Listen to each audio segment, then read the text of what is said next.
E aí, gente?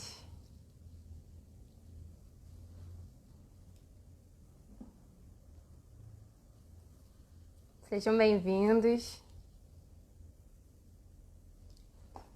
Como é que vocês estão? Tá todo mundo me ouvindo bem?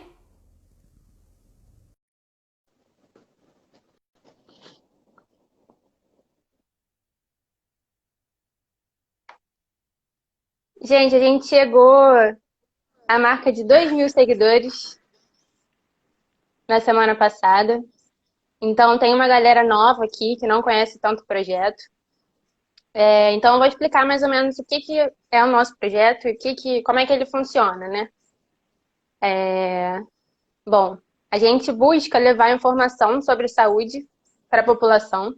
Então, é uma informação confiável, uma informação correta e uma informação com uma linguagem acessível.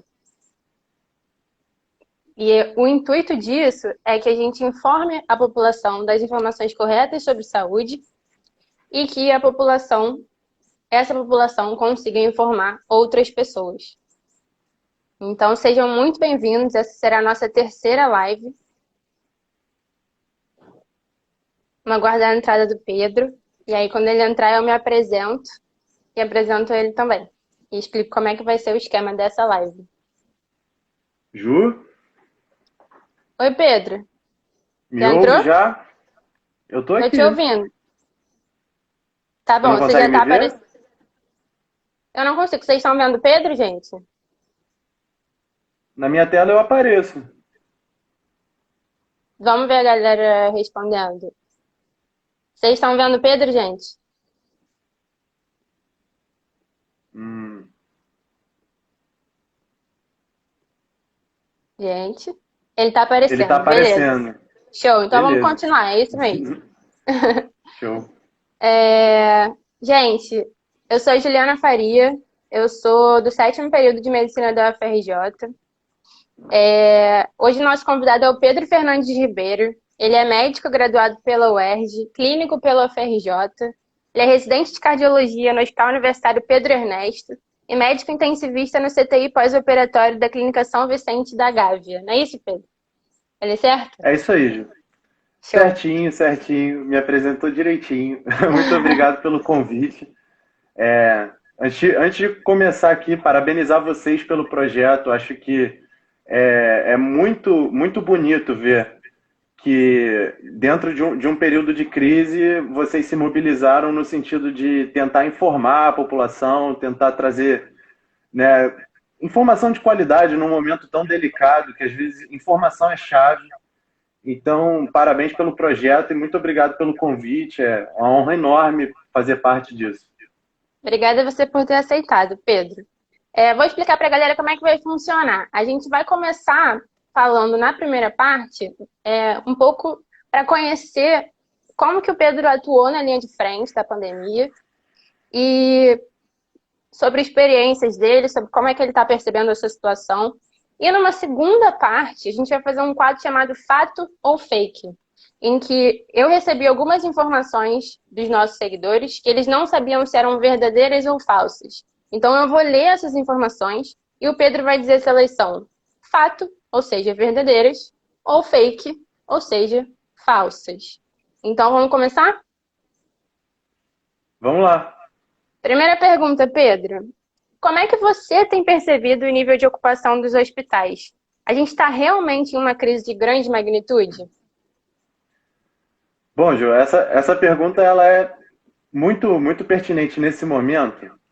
E entendo o seguinte: a gente passou por talvez aí 2 semanas, 3 semanas, as últimas 2, 3 semanas, de um momento de lotação muito importante. Assim, havia sim escassez de leito, era uma situação de calamidade até mesmo, dá para se dizer, em saúde.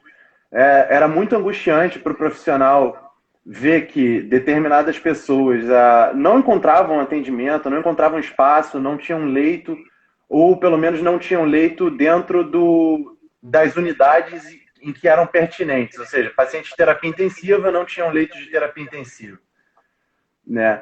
A gente, com a abertura dos hospitais de campanha, A sensação não é que diminuiu propriamente dita a necessidade ou a escassez de leito, mas pelo menos houve destinação de um determinado número de pacientes, né? Então, essa sensação de talvez a situação estar melhorando, talvez se deva ao fato de que agora os pacientes estão sendo redirecionados aos leitos dos hospitais de campanha também, né?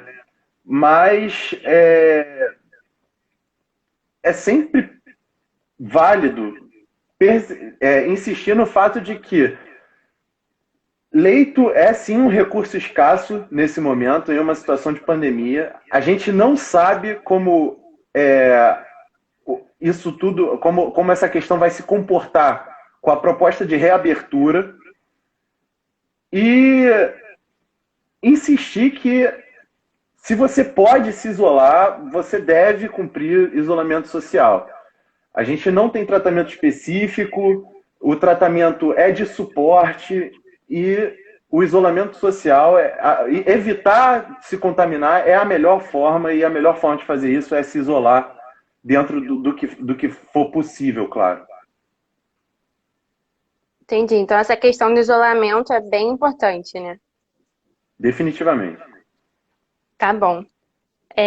Pedro, outra coisa. Conta pra gente um pouquinho como é que foi essa sua experiência de participar desse momento tão importante na linha de frente.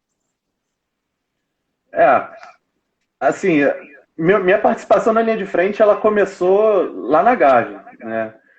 E na verdade, eu entrei na linha de frente no momento em que eu não esperava entrar, né? A pandemia estava chegando no Brasil, a gente estava no começo de março, assim, bem começo mesmo, acho que era a primeira semana de março. E a gente já estava começando a ouvir falar de casos com infiltrados pulmonares estranhos, pessoas com hipoxemia chegando aos hospitais, mas ainda não tinha chegado nenhum paciente assim para mim. E eu estava de plantão num CTI pós-operatório, né? Em tese, não existe um ambiente com a proposta de ser mais limpo do que um CTI pós-operatório, né? Pacientes oncológicos, cirurgias cardíacas complexas. E um amigo meu que estava de plantão na emergência do hospital ligou lá para cima e falou: cara, Pedro, tá de plantão hoje? Eu tô aqui, cara, fala. Ele falou: cara, desce, porque eu acho que a gente recebeu um primeiro caso de Covid. E certamente foi um dos primeiros casos da Zona Sul. E quando, assim, antes de descer, eu já tinha olhado a tomografia da paciente antes, para entender se era compatível mesmo, e era. A gente não tinha um fluxo de condutas muito bem estabelecidos, porque, ora, não tinha acontecido ainda. E quando eu cheguei lá embaixo, para você ter ideia, eu abri a face shield, né? Eu abri o escudo facial, eu tirei da caixa, eu fui o primeiro a usar. E quando a gente chegou no leito, a paciente precisava ser entubada, né? Não tinha como continuar fora de ventilação mecânica. Então, assim, foi uma situação de muita tensão. E daí para frente, eu vivi dois momentos na pandemia. Num primeiro momento, eu fui redirecionado para o CTI Covid. Então, eu fiquei em contato direto com os pacientes críticos, pacientes graves, plantões difíceis, né? Sempre bom ressaltar aqui que tinham muitos pacientes sim, com muitas comorbidades, e que esses geralmente evoluíam de forma mais grave, mas eu mesmo participei da intubação de muitos pacientes jovens, sem comorbidades, né? E assim, apesar de ser uma experiência muito estressante, é um privilégio muito grande poder contribuir em algum sentido dentro de uma situação tão estressante. E de forma geral, assim, eu me considero um cara muito sortudo, porque a minha experiência com a pandemia, medicamente, ela foi boa, no sentido de que lá onde eu trabalho, a nossa mortalidade ela foi nula. A gente não perdeu o paciente com coronavírus, né? Para não dizer que a gente não teve nenhum óbito, a gente teve um óbito, mas era de um paciente já sem perspectiva de invasão, com neoplasia terminal. Então, esse paciente sequer foi para ventilação mecânica, né? E assim, a nossa qualidade, nossa capacidade de cuidado, ela foi, na minha impressão, diretamente relacionada aos demais profissionais envolvidos no cuidado, né? É claro que, assim, eu me considero muito sortudo de trabalhar com uma equipe médica fantástica, mas aqui é impossível não valorizar a qualidade técnica da equipe de enfermagem, a qualidade técnica dos técnicos de enfermagem. E assim, lá onde a gente trabalhava, o setor era 100% isolado, a gente não saía do setor para nada, né? Eles levavam nossa comida lá, eles levavam água lá para a gente. E a gente começa a entender que a gente fazia parte de um todo que era muito, muito maior do que aqueles 14 leitos de terapia intensiva de pacientes com Covid-19. Né? A gente recebia recados do pessoal da Copa, entendeu? Nossos pratos vinham com mensagens de carinho, mensagens de suporte. Os seguranças do hospital, eles tratavam essa questão de uma forma muito delicada. Então, assim, tem que reconhecer, tem que valorizar muito o recurso humano. A gente está lidando com uma infecção viral, a princípio, sem um tratamento farmacológico, não tem remédio, a princípio, para coronavírus, e o tratamento é de suporte, né? Manter as funções orgânicas do paciente minimamente intactas e compatíveis com a permanência de vida, até que o corpo do paciente resolva aquela questão, aquela resposta inflamatória. Então, a necessidade de recursos humanos, ao meu ver, é o que torna essa pandemia tão desafiadora. Porque, veja bem, se a gente tivesse um remédio, né, que realmente estivesse comprovado de fazer a diferença no tratamento, assim, será que alguém ia estar questionando a prescrição desse remédio? Ninguém, né? O valor mercadológico desse remédio certamente seria enorme, né, numa situação de pandemia, mas o fato é que o tratamento não é esse remédio especificamente. Uma das minhas grandes mentoras de terapia intensiva, ela sempre me ensinou uma coisa que é muito verdade. 80% da terapia intensiva é suporte, né? Os outros 20% são as drogas que você acrescenta e tudo mais, os tratamentos direcionados, né?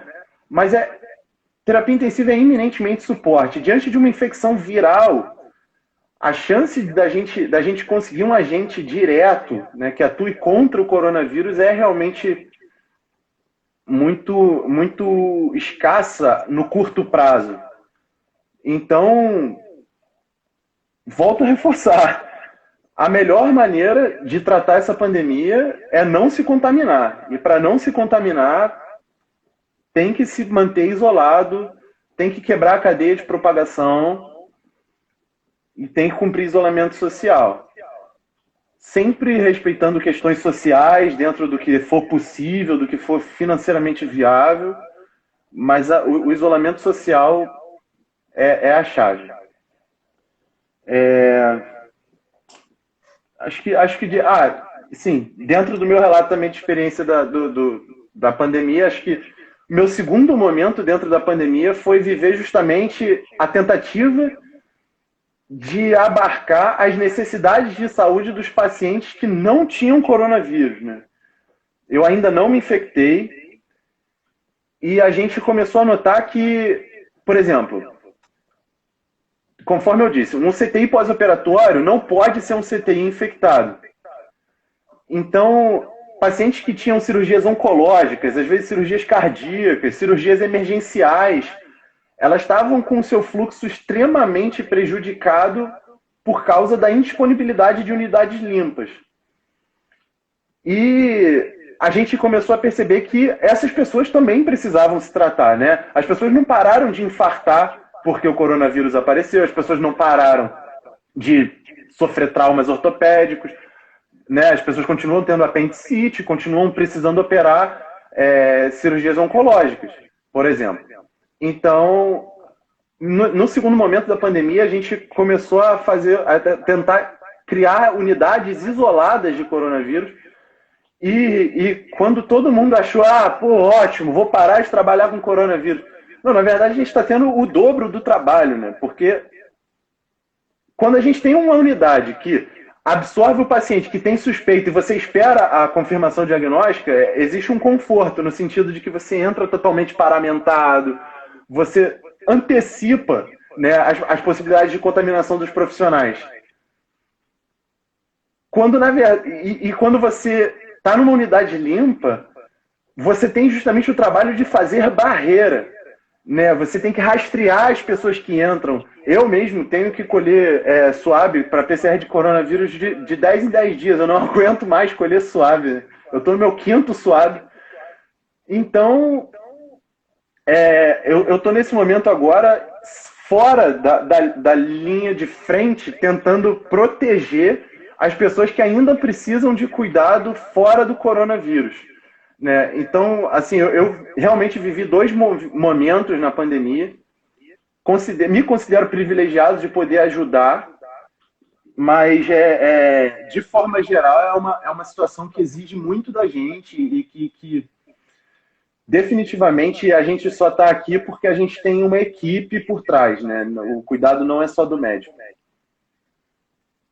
Entendi, Pedro. Um dos nossos seguidores até falou aqui que muito interessante você destacar esse trabalho em equipe, né? Que não é só o médico que está ali trabalhando, a gente tem outros profissionais da área da saúde e até profissionais que não são da área da saúde, mas que são muito importantes para esse trabalho. E, enfim, a gente precisa reconhecer isso também.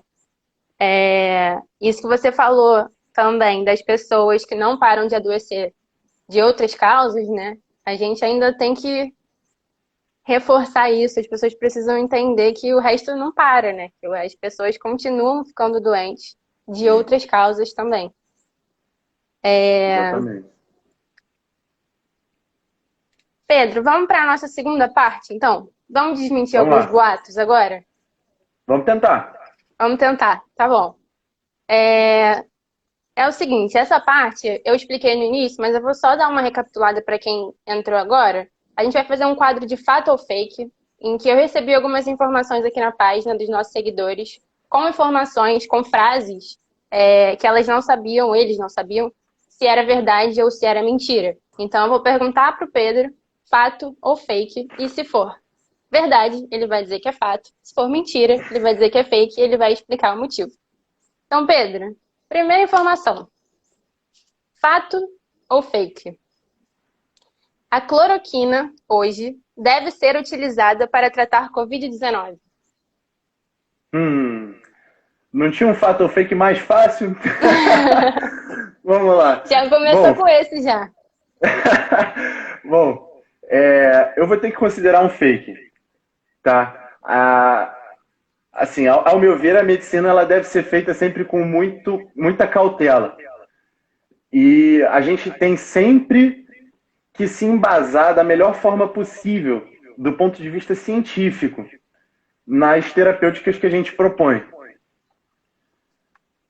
O fato é, não há evidência robusta, né? Não há nenhum estudo bem conduzido do ponto de vista metodológico que corrobore o uso da cloroquina, tá?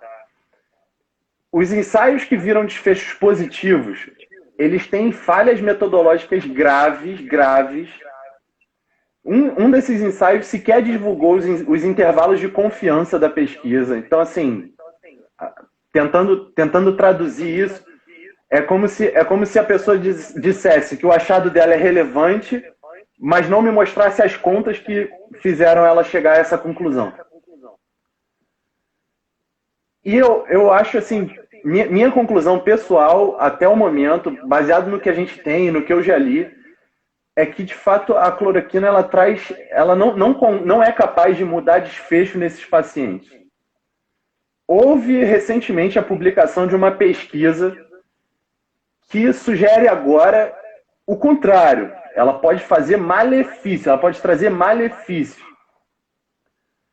essa pesquisa está sendo questionada também do ponto de vista metodológico, né? Acho que quem entende um pouco mais de pesquisa consegue enxergar que conduzir uma pesquisa em uma situação de pandemia é caótico, né? Então, assim, quando eu falo que existem falhas metodológicas graves, eu também não estou crucificando os autores, entendeu? Eu não tô dizendo que alguém é irresponsável do ponto de vista intelectual. Eu entendo o desafio e, dado o apelo, a necessidade, né, que as pessoas têm de buscar uma espécie de solução messiânica em alguma droga, eu sinceramente entendo a vontade da gente querer que o remédio funcione. Mas a gente não pode deixar as nossas vontades superarem o ceticismo científico necessário que deve pautar a conduta médica. E dentro dessa possibilidade de malefício, né, assim, eu trago relatos pessoais que, do ponto de vista científico, também tem valor muito limitado, mas eu, pessoalmente, pude presenciar 2 episódios de arritmias ventriculares em pacientes que estavam em uso de cloroquina. Eles fizeram arritmias ventriculares por que estavam em uso de cloroquina? Não sou capaz de dizer, tá? O fato é, houve a concomitância das 2 situações. Eu vi aqui que alguém puxou o assunto da azitromicina. Esses 2 pacientes também estavam em uso de azitromicina, né? A evidência para a azitromicina também é limitada, tá bom? Não tem nenhum estudo que convença o uso, né, para pacientes com coronavírus. E eu sou de uma escola médica que pensa o seguinte: se eu não sei o que eu vou fazer, se eu não tenho certeza da minha conduta, eu geralmente tendo a observar, né? Eu sou muito, muito criterioso no sentido de tentar não fazer mal ao meu paciente. Então, eu acho que o uso da cloroquina não é embasado cientificamente até o momento. A gente não tem elementos para recomendar o uso. E acho que mais estudos dirão, os estudos futuros dirão. Tá bom, Pedro. Vamos para a segunda? Vamos lá. Fato ou fake, Pedro? Já até puxaram aqui o assunto. Eu vi, o pessoal está se antecipando. A ivermectina deve ser utilizada para tratar Covid-19? Bom, a resposta é razoavelmente similar. A ivermectina hoje ela é uma droga um pouco órfã, né? Ou seja, ela é uma droga que tem poucas aplicações, né? E desde que a gente começou a ver que ela podia ter ação antiviral in vitro, a gente começou a pensar em usar a ivermectina para tratar as mais... Já não é a primeira infecção viral que a gente pensa em usar a ivermectina. A aplicação dela no contexto de coronavírus também começou a ser suscitada depois que houve a publicação de um estudo in vitro, ou seja, os cientistas pegaram, já até perguntaram aqui in vitro.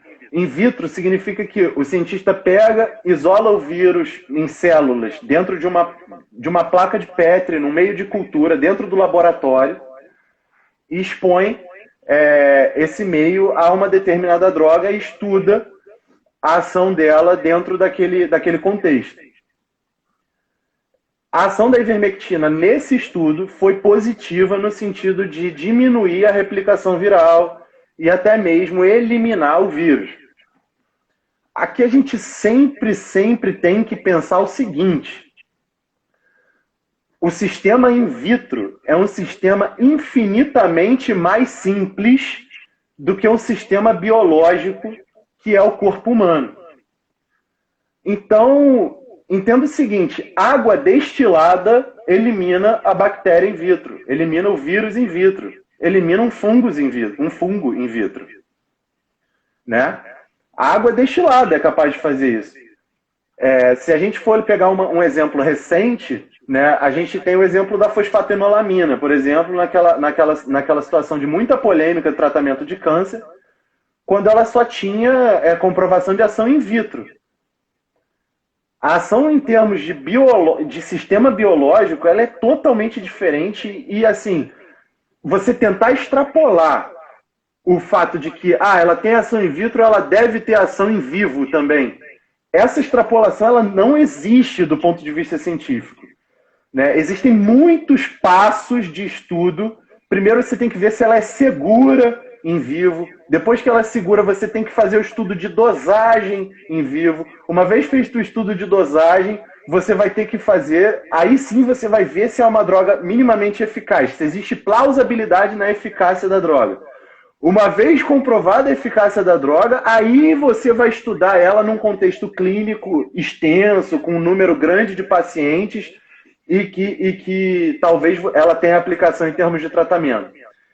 Então a ivermectina ela participa aí do primeiro degrau dessa escala de estudos necessários e a resposta para ela, infelizmente, também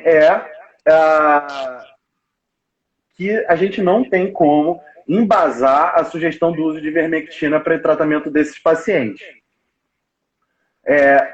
Uma coisa que a gente sempre não, mas assim, a gente às vezes ouve que, mas qual é o problema de eu tomar? Né, assim, eu não sei se vai fazer bem, mas ela pode fazer mal?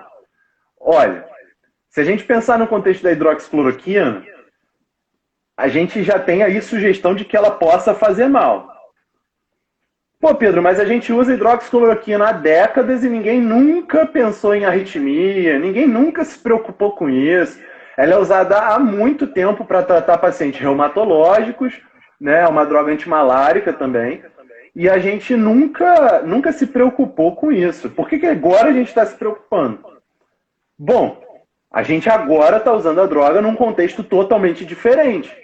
A gente está propondo o uso de uma droga em um paciente de terapia intensiva, cujas complicações são muito mais críticas e o limiar de complicações também é muito menor.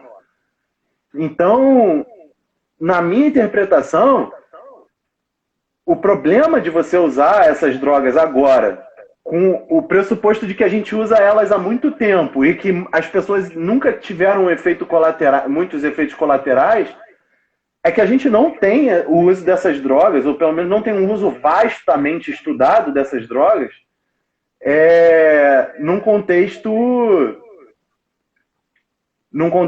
de terapia intensiva, com pacientes críticos, muitas vezes em uso de muitas outras drogas que interagem entre si, né? E, bom, eu não sou capaz de dizer que ela também não faz mal. Outra coisa que às vezes a gente ouve é que fulano de tal tomou e fulano de tal ficou bem. Às vezes até o vizinho, né? Meu vizinho tomou e ficou bom. E aí? Vizinho. Não, o vizinho é uma entidade médica. A gente tem que respeitar, sim, o fato de que, bom, seu vizinho teve um medicamento prescrito. Isso é certo, isso é errado por parte do colega que prescreveu? Não sei dizer agora, tá? Pedro, você prescreveria? Não. E outra coisa que a gente tem que entender é o seguinte: quando a gente estuda o uso de uma droga dentro de um ensaio clínico, a gente pega um número muito maior do que um vizinho e estuda o efeito nessa população. Ainda assim, a gente tem que calcular, baseado em alguns cálculos estatísticos, as chances dos nossos achados serem ao acaso. Então, isso quer dizer que mesmo com 4, 5 mil pacientes estudados, existe a chance das minhas conclusões serem obra única e exclusiva do acaso. Quanto menor é o número de pacientes estudados, maiores são as chances de acaso. Quando você pega um valor unitário, que é o vizinho, a chance de acaso ela é tão grande que a capacidade de conclusão daquela observação é nula. Ou seja, eu não consigo tirar conclusões baseadas no meu vizinho. Não consigo, do ponto de vista científico. Agora, se ele tomou e ficou bem, o que eu estou dizendo é que existe a chance dele ter ficado bem por causa ou apesar de ter usado a droga. Essa é a questão. E se eu estou correndo o risco de um efeito colateral potencial, existe a chance de eu entregar mais malefício do que benefício. E o primeiro mandamento da medicina é não maleficência, né? Primo non nocere, é não fazer mal. Então, o meu entendimento, minha interpretação médica é de fato de que essas drogas ainda precisam ser estudadas. Eu não estou dizendo que elas não são eficientes, eu estou dizendo que eu não posso concluir. E que a dúvida de potencial malefício me faz não querer prescrevê-las. Entendi. Teve até um seguidor nosso aqui que falou que essa história de vizinho não serve, né? Que a gente está vivendo um momento muito sério que não dá para servir essa história de vizinho. Pois é. Pedro, eu vou te aliviar um pouco agora da polêmica nesse terceiro tópico. Ainda bem, né? Vamos lá. Já vi que o pessoal gosta de uma polêmica aqui, mas eu vou dar uma aliviada. Só nesse terceiro, tá? Depois a gente volta a polemizar. Vamos lá. Tá bom, tá bom. Fato ou fake? Perda de olfato pode ser um sinal importante de que eu tenha Covid? Fato. Tá? A perda de olfato, né, que o termo técnico é anosmia, ela tem sim se mostrado um sintoma muito sensível de coronavírus, ou seja, é um sintoma que muitas pessoas infectadas desenvolvem. Mas, ao mesmo tempo, também é um sintoma muito pouco específico. Ou seja, apesar de muitas pessoas terem anosmia quando tem coronavírus, a anosmia não é um sintoma exclusivo do coronavírus. Bom, eu tenho certeza que, dada a prevalência de rinite alérgica, alguém que está assistindo a gente tem rinite alérgica e sabe que sempre que tem crise de rinite, não sente o cheiro da comida, não sente gosto da comida, não sente cheiro de nada. E isso não quer dizer que a pessoa tem coronavírus. Então entenda que, dentro de um cenário de pandemia, os sintomas têm que ser interpretados baseados na prevalência da doença. E como a gente está numa pandemia, a prevalência é muito alta, ou seja, muitas pessoas têm a doença.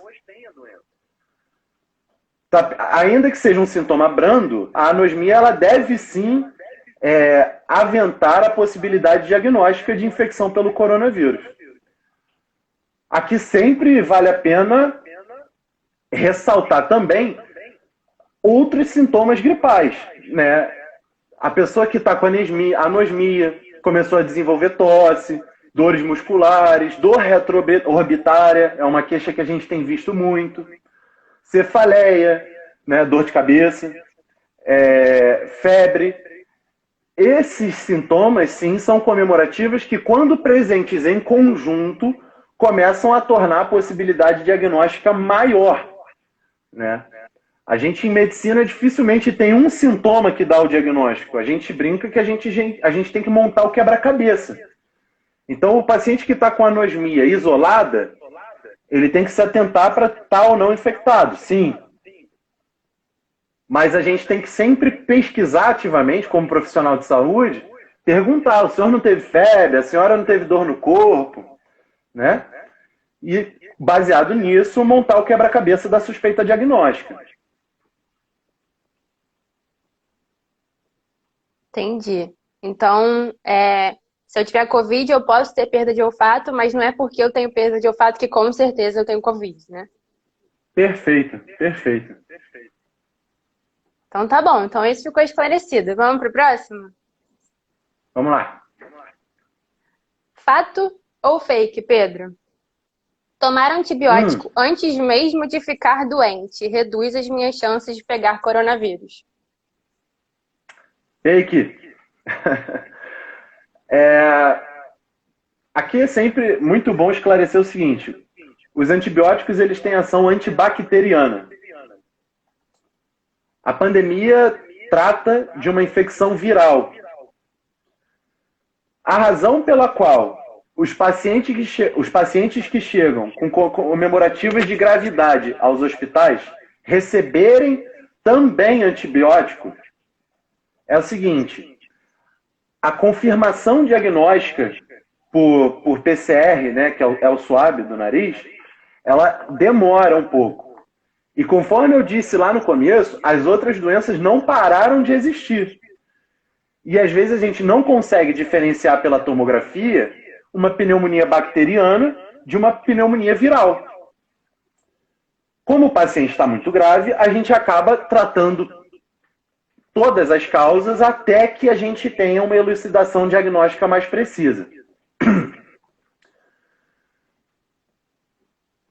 O antibiótico prévio à infecção viral, ele definitivamente não vai auxiliar em termos a diminuição de contaminação pelo vírus.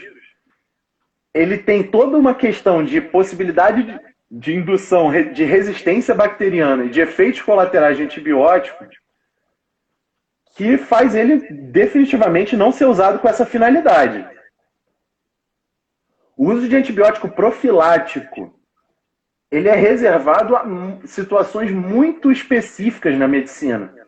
Geralmente são pacientes com, por exemplo, quimioterapia, imunossuprimidos graves, como portadores de HIV, com contagem linfocitária extremamente baixa, e aí sim eles têm que fazer determinados antibióticos específicos para profilaxia de infecções oportunistas, o que não se aplica à enorme maioria da população, muito menos ao intuito de prevenir a infecção viral.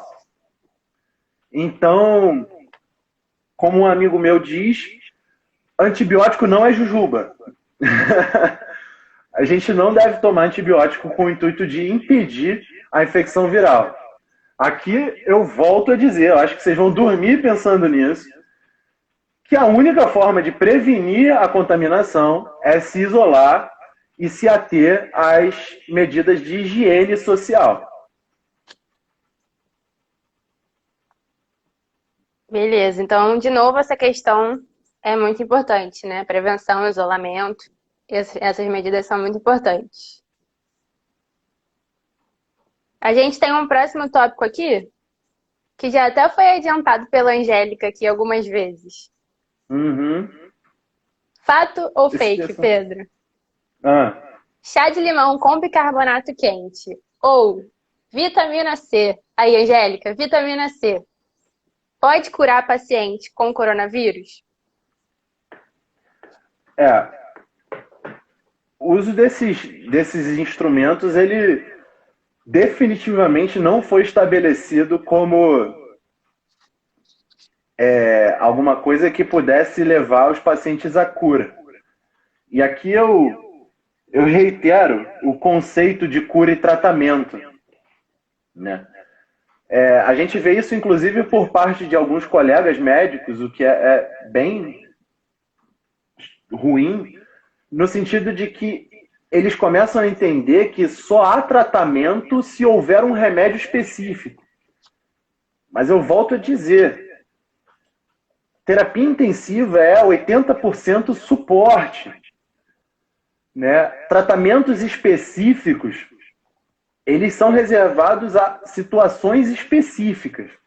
E diante de uma infecção viral nova, para a qual a gente não tem um tratamento comprovado, né, ou pelo menos embasado do ponto de vista científico, o uso desses elementos, eles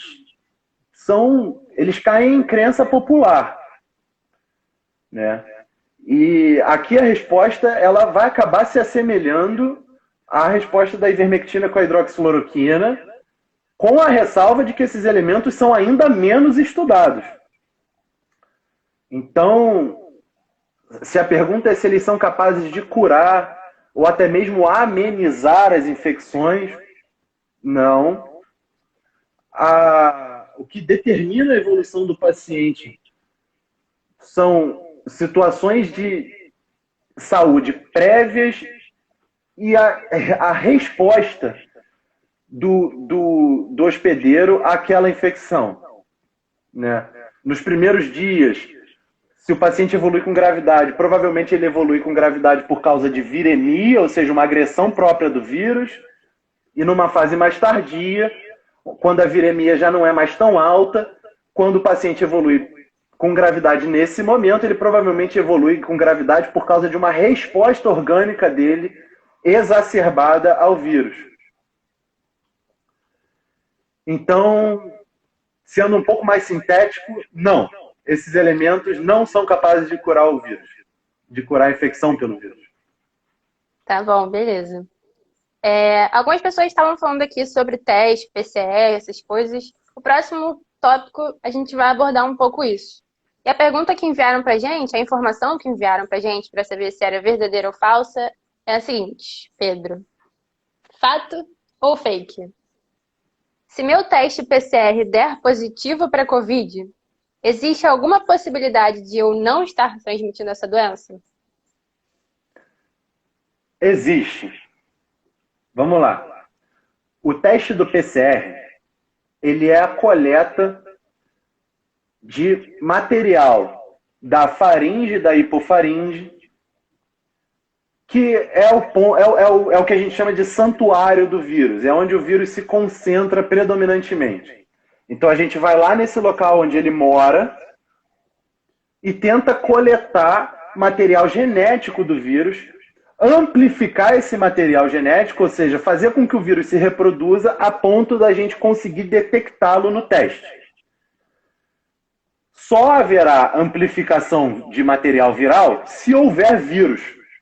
Então, essa reação de amplificação, ela depende da existência do vírus, ou pelo menos do material genético dele. Quando a pessoa está sintomática e tem um PCR positivo, a gente tem que acreditar que aquela pessoa tem viremia e que ela pode, portanto, transmitir a infecção. Essa pessoa definitivamente precisa se isolar. Agora, se a gente pega um caso, por exemplo, como a gente tem visto muito, pacientes que desenvolveram sintomas, já tem um período extenso assintomático, às vezes uma semana sem nenhum sintoma, mas continuam com o PCR positivo. O entendimento, entendam também que aqui a gente não tem nenhuma questão muito bem estabelecida, mas a interpretação mais bem aceita até o momento é que o que está sendo detectado nesses pacientes que estão assintomáticos há muito tempo é, na verdade, material genético de vírus morto. Ou seja, esse paciente não tem mais a infecção pelo vírus, ele só tem material lá. É como se fossem os restos da guerra. Você lutou a guerra, você venceu a guerra, só que os espólios ainda estão ali. Então, quando você passa o SWAB, você detecta aquele material genético, porque a amplificação não depende do vírus estar viável, ela só depende do material genético estar presente. E isso vem gerando algumas discussões no sentido de: será que uma pessoa com PCR positivo pode voltar às atividades habituais? E as recomendações atuais, tanto do CDC, até mesmo no Ministério da Saúde, elas vêm entendendo que se o paciente tiver 3 dias pelo CDC ou 7 dias pelo Ministério da Saúde sem nenhum sintoma, ele pode retomar as atividades habituais a despeito de um SWAB positivo. Então, é uma interpretação do teste que tem que ser feita com base na história clínica dos sintomas do paciente, né? Dificilmente em medicina a gente tem um teste que dá uma resposta a despeito de qualquer história clínica. Conforme eu disse, a gente tem que ir montando o quebra-cabeça. Tá bem, então a história clínica é sempre muito importante também, né? A gente tem que sempre lembrar disso. Olha, nosso tempo tá acabando, mas eu vou fazer ainda um último fato fake e eu vou polemizar. Posso polemizar, Pedro? Eu não tenho controle sobre isso. Então vamos polemizar. É o seguinte, fato ou fake? Já atingimos o pico de casos no Rio de Janeiro. Bom, para essa eu não vou ter uma resposta determinada, tá? Vou tentar me explicar. Acho que foi ontem ou anteontem, a OMS divulgou que a América Latina ainda não atingiu o seu pico. Ao mesmo tempo, a gente vem vendo, sim, na última semana, 5 dias, que o número de casos parece não crescer da mesma forma. Isso gera uma ambiguidade em termos de interpretação. Porque a gente tem que se perguntar o seguinte: a gente está com a propagação da doença minimamente minimizada porque a gente já passou ou porque a gente ainda está isolado? A gente tem sempre que a gente tem sempre que observar as coisas que foram acontecendo ao nosso redor para tentar justamente não reproduzir os erros. E se a gente pegar, por exemplo, exemplos da Itália ou do Reino Unido, que ao reabrirem ou ao tentarem estratégias de isolamento mais seletivas, tiveram recidiva dos números de casos e novos aumentos. A própria China, quando abriu os aeroportos, precisou fechar novamente. A gente não sabe responder. A gente só pode aventar a possibilidade de que, bom, agora com o plano de reabertura carioca, a gente vai ter que acompanhar o número de casos e é sim uma possibilidade a gente ter que restringir ou abortar o plano de reabertura, né? Porque eu não sei se eu já disse isso hoje, Ju, mas a forma mais eficaz de evitar se contaminar é se isolar, entendeu? Eu acho que não falou Então, não, Pedro. Fala de novo, fala mais uma vez. se o número de casos voltar a reincidir com o plano de reabertura, não vai ter jeito. A gente vai ter que voltar a se fechar, a gente vai ter que voltar a se isolar de uma forma, né, mais ampla. E a solução a curto prazo me escapa. A gente tem perspectiva de produção de vacina para médio prazo, e a gente ainda não é nem mesmo capaz de dizer se os títulos de imunidade dessas vacinas é duradouro, se ela vai ter que ser replicada, conforme é o da gripe, por exemplo, que é anual. Então é uma situação complexa, é um fato fake que eu não consigo dizer se é fato ou fake, mas a interpretação baseada nos exemplos que a gente tem de fora do Brasil, né, baseado no comportamento de uma pandemia viral, são essas. E como muita coisa em medicina, só o tempo vai responder. Entendi. Bom, galera, assim a gente encerra o nosso fato ou fake. Eu queria, antes da gente terminar a live, eu queria só fazer um apelo, porque a gente, semana passada, postou uma série de 3 posts sobre saúde mental com recomendações da OMS. Quem não viu ainda, dá uma olhada. A gente fala sobre recomendações gerais, a gente fala para profissionais da saúde, a gente fala para crianças e idosos. E uma das coisas é para a gente se atentar aos limites diários de exposição a notícias que nos causam estresse, ansiedade, tristeza, essas coisas assim. Então, o recado que fica essas informações todas que a gente passou aqui, que a gente desmentiu ou que a gente confirmou, são super importantes. A gente precisa que vocês entendam essas informações para repassar as informações corretas, porque isso vai ter uma corrente de informações corretas, o que é muito importante. Mas será que, por exemplo, a gente precisa todo dia ver quantidade de número de mortes? Será que a gente precisa todo dia entrar para ver número de casos? Então, vamos reconhecer os nossos limites diários de exposição. Vamos nos proteger em relação a isso. Quem ainda não viu esses posts, dá uma olhada. E quem está na linha de frente, ou então, quem deveria estar e não está conseguindo fazer seu trabalho, está afastado, a gente diz no post, você não é menos capaz por conta disso, você não é incapaz por conta disso, você não é um trabalhador ruim por conta disso. A gente está vivendo um momento muito singular, muito fora da curva, então a gente precisa respeitar os nossos limites. Então, se vocês ainda não viram esses posts, quando acabar essa live, entra lá e dá uma olhada. Dito isso, Pedro, gostaria de mandar algum recado? Bom, acho que é só agradecer e parabenizar o grupo do Minerva Explica. Bom, eu acho que eu sou suspeito para falar porque eu sou fã de vocês como alunos. Eu acho vocês alunos brilhantes e certamente futuros médicos brilhantes. A medicina precisa de pessoas como vocês e é um privilégio muito, muito grande fazer parte, poder ajudar de alguma forma. Esse projeto, essa iniciativa de vocês. Eu quero me colocar à disposição para o que vocês precisarem, o que eu puder ser útil. Quando vocês quiserem falar de cardiologia, também estou aí. E é realmente reforçar a necessidade de isolamento de quem pode se isolar, reforçar a importância das medidas de higiene social dentro de um contexto de pandemia e até mesmo tentar instigar um certo grau de empatia nas pessoas e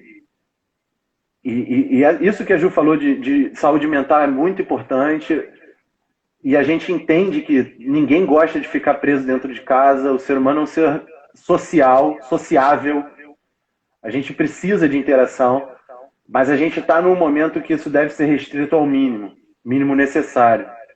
Então, a gente deve sempre refletir se a minha caminhada no calçadão, ela faz parte do mínimo necessário. A gente tem que sempre refletir se reunir os amigos para o meu aniversário faz parte do mínimo necessário. Por mais que todo mundo queira, ninguém aqui quer comemorar o aniversário sozinho, né? Ou pelo menos distante de todos aqueles que ama, mas a gente está num momento em que cumprir o isolamento social às vezes é até mesmo um ato de amor por quem você gosta. Então, eu faço aqui um apelo a atenção às medidas de isolamento e higiene social que são necessárias, tá bom? Mais uma vez, parabéns a todos os profissionais envolvidos no cuidado desses pacientes e parabéns ao Minerva Explica. Pedro, muito obrigada por ter aceitado esse convite. Tem muita gente te elogiando, aqui. Eu vou ler só um dos comentários do Guilherme, um dos nossos seguidores, que ele falou assim: ótima live, fato. Então, quem quiser compartilhar essa live, a gente vai salvar ela no IGTV, vai deixar salva aqui no Minerva Explica, então daqui a pouco ela vai entrar aqui no feed.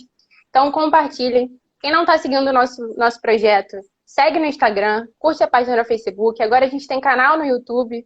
Então, posteriormente, a gente vai botar essa live também no canal do YouTube. Então, se vocês quiserem acompanhar mais a gente, para ajudar a gente a espalhar as informações corretas sobre saúde, só seguir a gente nas redes sociais. Muito, muito obrigada, gente. Obrigada, Pedro. Tchau, tchau.